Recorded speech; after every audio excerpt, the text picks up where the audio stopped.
Hey, what's up guys? It's Jake, aka Tag, and today we're back at it again with a different type of video. We're going to be covering Big O's gameplay, showcasing some of the best graveyard gameplay in the entire game. He's up there as one of the graveyard specialists, so I wanted to cover some of the intricacies with graveyard. He's pushed to number 4 in the world. If you guys do not know him, he's an absolute beast. He is 14 right now. He hit number 85 in the world and finished 85 in the world with the deck that we are showcasing just today, and has a ton of tournament finishes to back him up. So this graveyard deck has a lot of defensive capabilities with the NATO, the Baby Dragon, and the Tombstone. So gotta love it. And after the Knight buff, you can actually use Knight instead of Cannon Cart. So I really like this as well. So we're going to be covering some of the harder matchups and some of the matchups that I know that you guys are going to have issues with on ladder if you choose to play this deck. So first off, right out of the gate, let's go and cover a Mortar deck because that is one of the most common decks. It's never going to die. We already know. So this is one of the hardest matchups for a very good reason. You're not going to have a great way of combating the Miner and the Mortar because you have the Knight. You need to actually end up having it in cycle for everything, it appears. But what you want to use is you want to use the Knight when you can on top of the Miner and use the Tombstone on defense against the Mortar or the Ice Wizard on the Mortar.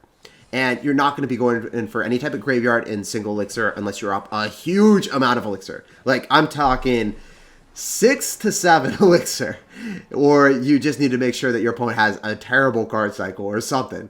Usually, if you go in for a graveyard poison, that's going to be a 9 elixir investment, and you usually need a tank, so that's going to be a Barbill or a Knight, so that's basically going to be 11 elixir minimum, and if you use your Barbill in this matchup when they end up having a lot of bait, you're going to be in a bad situation. So let's say Knight, and that's going to be 12. In single elixir, that's just simply not feasible. So you're going to see Big O just capitalize on that every single time. He is not making mistakes. As I said, he is one of the best graveyard players, if not the best in the world. So I expect nothing but perfection in these games. As you guys are about to see, he's going to go in for Knight to distract the Mortar, and that's a really solid play. And notice where he drops the Knight. He doesn't go same lane towards the Mortar. He goes opposite lane. There's 2 reasons for that. If you want to scroll back to the very start of this game, what the Knight in the opposite lane was good for was he baited out a Goblin Gang. The Goblin Gang punished the right-hand side, not the left-hand side, and then the Mortar got a hit on the left-hand side. So it split up the tower damage. The units counter-pushing after killing the Knight did not go in the tower that Javier wanted. Also, another great thing that you guys probably know already is the Knight is going to be going the opposite lane of the Mortar, therefore it doesn't get close and the Mortar doesn't redirect on the tower. So there's 2 reasons for that, and both reasons are reason enough to do it. So the Mortar's going to come down in the middle. He's trying to evade poison and bar barrel value, but Big O is just going to be capitalizing on defensive poisons when he needs to. Fireball comes down and actually catches him off guard, and you know what? Javier played really well. Top 200 Mortar bait player is going to actually get damage early on, and that's scary. Big O has played defensive the entire game. No graveyards early on, but double elixir is now approached. Basically, what you want to do in this matchup, the key to winning it, you got to struggle a little bit at the start, but you know that double elixir is going to happen, and you just want to get to double elixir with minimizing as much damage as possible. Poison was on point. Guys, notice how he waited until the Dark Goblin was going to like walk in it a little bit, and he got the Dark Goblin, and he also ended up getting the Rascals Girls, so very well played. Ice Wizard comes down, and then he immediately knows that, my opponent fireball last time. He's going to do it again. He doesn't let it happen again. Big O, a great player, is going to adjust and accommodate any of his opponent's plays. So as a control deck, you have to accommodate your opponent. You have to know what they're probably going to do. You have to know their tendencies, and he accommodated it, made sure that he had the Tombstone down and did not take damage from the Mortar. If they get the Mortar on top of your tower and then start Miner fireballing you out, you will lose the game. So you have to be very, very careful. Poison comes down, ends up killing the Dark Goblin, ends up also doing a lot of damage to the Mortar. He ends up guessing the Miner prediction every single time. So guess what, guys? If you see your opponent having Miner poison, or if they end up having Miner with any type of control deck with Mortar or like Giant Miner, let's say you've already activated King Tower, you want to make sure that you're dropping the Knight in that position because that's where they're going to be doing their Miner placements to maximize the majority of their damage. So time and time again, Big O is going to be guessing that spot, and if he's wrong, you know what? At least the King Tower is going to be helping him out. So very well played on his end. So as you guys see, Tombstone coming down. That's what I talked about. Tombstone is going to be one of the best possible answers to the Mortar every single time. Skeletons distract, and also the Ice Wizard comes down. But you know what? He missed the Miner this time. But guess what?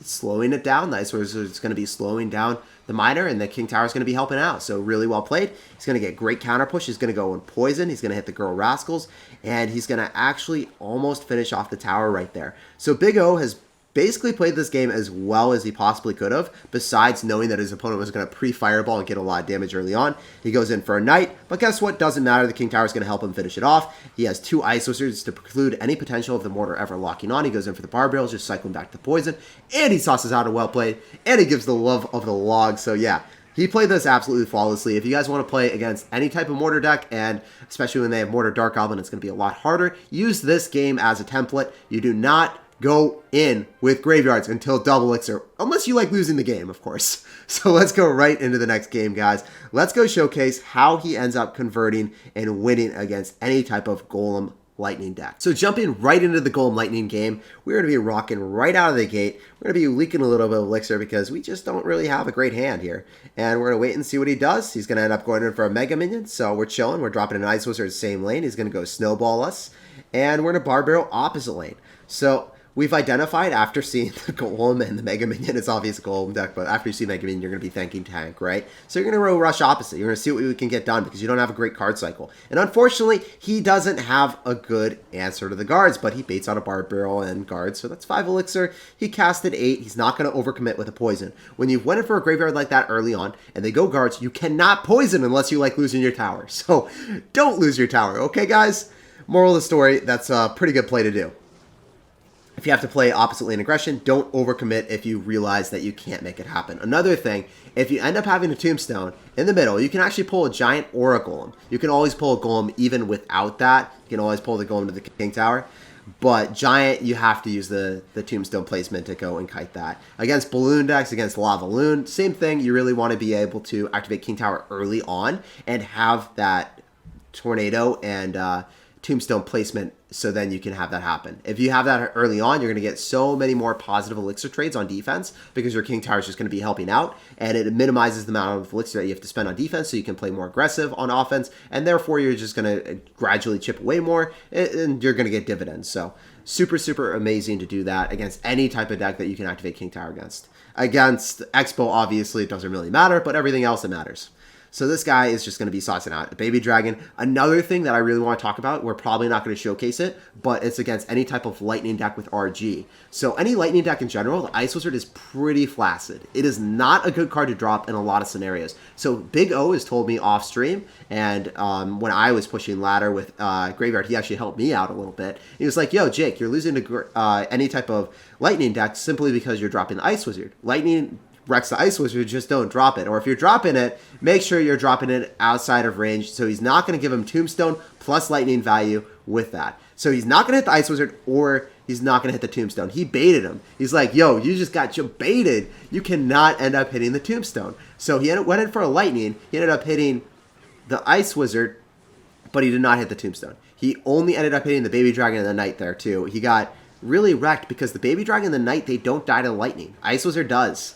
But they're going to either try, if they hit the Tombstone and the Ice Wizard, they're going to probably win the game. So you got to make sure that you stagger those ones out. In a lot of scenarios, he doesn't even drop the Ice Wizard against RG. So that's another thing to look forward to. He's going to rush opposite lane, as I talked about earlier. When you've already activated the King Tower, like you did early on in the game, he's able to get away with a lot more. This is super scary. He's at 6 elixir. A Golem is coming at him. And then also he has a Baby Dragon and Mega Minion on the map. I don't know what he's going to do here. He goes in for an optimal Tombstone placement. Super, super awesome kite. He goes in for a poison, hitting the Mega Minion, hitting the Night Witch.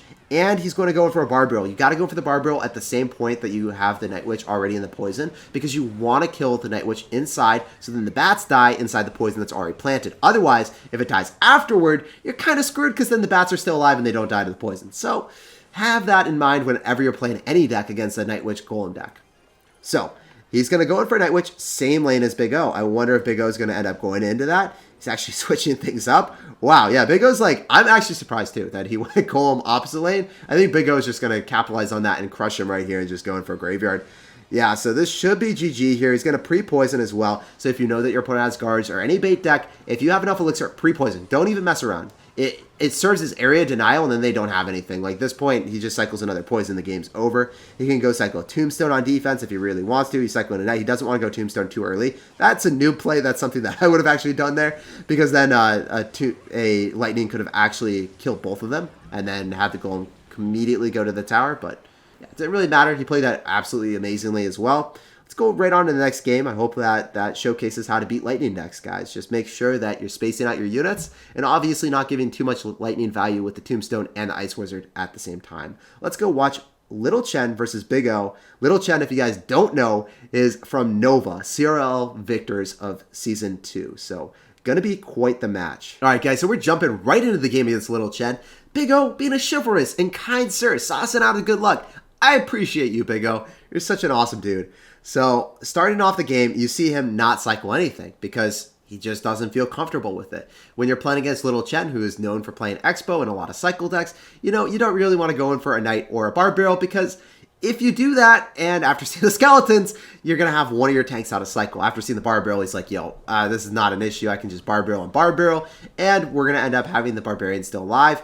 He's going to go in for the Ice Wizard in the back. He's not going to graveyard with that Barb Barrel. He could have, but he's not going to, because he's not a aggressive savage sir. He's going to make sure that he knows his opponent's deck before he goes in for graveyards. Super, super important to do that, guys. When you're playing a control deck, you just don't go in with a 5 elixir combination without having any clue of what your opponent is running. He's going to go Baby Dragon in the back, because the Baby Dragon is actually going to damage the Mega Minion from a distance. Then he's going to go for the graveyard, trying to redirect the Mega Minion back on the skeletons. But it actually, unfortunately, goes towards the Baby Dragon. So, yeah, that didn't work out how he wanted to at all, but it was a pretty nice thought, and a lot of times that interaction does play out the way he wants. It was just like the spawn of the skeletons, and that's all that mattered there. So you're going to see against RG, as I talked about before, this is actually a pretty tough matchup. One of the matchups that I struggled against a lot until I learned how to play against RG Lightning. So he's actually going to be running RG Fireball. We already covered how to play RG Lightning in the last game, so this is cool that we're playing against a different one. And you're just going to see how he's able to defend with the Tombstone and Ice Wizard on defense. And it's just really astounding how much value he gets from the Tombstone here. You guys are going to see at one point, he ends up using an Ice Wizard and then waits for the NATO. After the skeletons end up dying, then he NATOs back. So just making sure that he doesn't NATO early, so then he's able to get maximum utility from the skeletons. That was probably the coolest thing from this game to look forward to. Otherwise, you're just going to see the key mechanics of defensive counter pushing. He's going to wait for the RG. He then ends up having a Knight, a Baby Dragon, and an Ice Wizard. He's like, yo, I guess it's time to lay down the smackdown. He's also going to go and NATO opposite lane the Ice Wizard. So that's a really, really cool interaction. If you're playing against an Electro Wizard, if you're playing against an Ice Wizard, if you're playing against anything worth more than 3 elixir, you can NATO it opposite lane, even Dark Goblin, and it's really solid because guess what? His HP on the left-hand side, full HP. He doesn't care. He doesn't care if that was like a Musketeer opposite lane. Does not matter at all. Super, really awesome, great play. I don't know how crazy adjectives I could do right there, but yeah, dude, I love that play because you're able to just completely nullify a unit, eliminate it off the map, eat some tower damage, and it doesn't matter. So great play by him. And I incorporate that when I'm running Golem as well, and it's cool to see that with Graveyard. Anything with NATO, just NATO something opposite lane when you have a tower and you have something that you can sacrifice. This is the play that I'm talking about. I think this was the one. So the RG is coming really close to the tower, and the skeletons, Barb Barrel coming down. He's going to go NATO everything back, but the skeletons are still going to be alive. The skeletons are going to get a lot of chip damage on top of the RG, and the RG does not get that hit. So the skeletons get damaged. He ends up waiting for the maximum utility from the tornado. He ends up NATOing back at the last possible second, so the RG does not get a hit on the tower. It denies as much distance from the RG to cover, and yeah, that's what you got to focus on when you're running NATO. You don't NATO preemptively. You wait until the skeletons are spawned from the Tombstone, so you get that damage as well. You wait until you actually can pull everything back as far as possible. And if you get a little bit too handsy and antsy with the tornado, you can actually lose games because you're not getting the best defense that you could have. So yeah, just utilizing so many great mechanics there. I love the tornado against the Ice Wizard. I love the amazing tornadoes later on, just waiting to the last possible second. And I love the persistence from Big O, waiting for the counter pushes. He's just super patient. I think I said waiting like 5 times there. But yeah, it just takes a lot of patience to play Graveyard, and not very many people have that. But if you guys develop that patience, I highly recommend playing Graveyard.